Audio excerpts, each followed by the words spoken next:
Hindi raw may tuturing na sedition ang panawagan na ihiwalay ang Mindanao sa Pilipinas.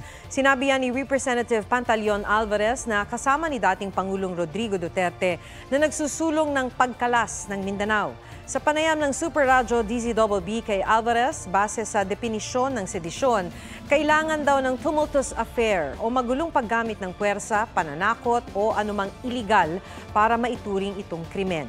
Hindi naman daw sila nanggugulo. Kinokonsidera lang ng ilang opisyal sa Mindanao na magsampa ng reklamong sedition kina Alvarez at Duterte kung mauwi sa gulo ang panukala. Naiintindihan naman daw ni Alvarez ang pahayag ng PNP na binabantayan nito ang mga grupong nagsusulong ng secession ng Mindanao. Huwag magpahuli sa mga balitang dapat ninyong malaman. Mag-subscribe sa GMA Integrated News sa YouTube. Sa mga kapuso abroad, subaybayan nyo kami sa GMA Pinoy TV at sa www.gmanews.tv.